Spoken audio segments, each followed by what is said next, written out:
Chess ఓపెనింగ్‌లో చాలా rules ఉంటాయి. ఎలా అంటే నైట్ బిఫోర్ బిషప్స్ అని, లేదంటే మంత్రిని త్వరగా బయటికి తీసుకురావద్దని, అయితే నేను సమర్పించేసుకుంటాను.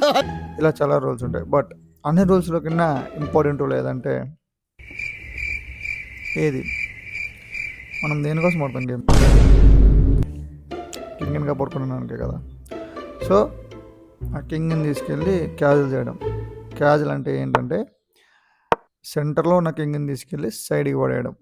సో, మనం అక్కడ వెళ్ళి సైడ్‌లో పెట్టుకుంటే ఇక మనోళ్ళంతా గేమ్ ఆడి లాస్ట్ ఎండ్ గేమ్‌లో అంతా చచ్చిపోయినంక you can play with our king.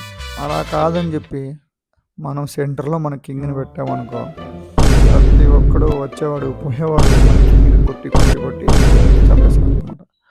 So, అందుకే చాలా ఇంపార్టెంట్ క్వీన్‌ని ఎంత త్వరగా కుదిరితే అంత త్వరగా క్యాసిల్ చేయండి. ఇప్పుడు డీలో ఉంటది.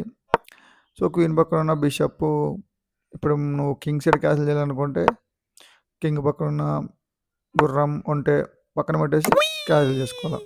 అదే ఇప్పుడు నువ్వు క్వీన్ పక్క ఉందనుకోండి, దాని పక్కన ఉన్న మొత్తం 3 పీసెస్ మంత్రి, గుర్రం ఉంటే ఇవన్నీ 3 బయట తీసి అక్కడ క్యాసిల్ చేసుకోవచ్చు అనమాట. ఎక్కడ క్యాసిల్ చేయాలనేది ఇక నీ ఇష్టం, నువ్వు ఎక్కడైనా చేసుకోవచ్చు. బట్ చూసుకోవాలా ఆపోనెంట్ పీసెస్ ఏ సైడ్ ఎక్కువ అటాక్ చేస్తున్నాయి, మన పీసెస్ ఎక్కువ ఉన్నాయి. సో, ఇవన్నీ చూసుకొని యూ కెన్ క్యాసిల్ అనమాట. ఇక ఒకవేళ మన రూక్ కదిలితే క్యాజువల్‌కి ముందే ఆర్ ఎల్స్ మన కింగ్ కదిలితే మనం క్యాజువల్ చేయడానికి లేదు. That's it.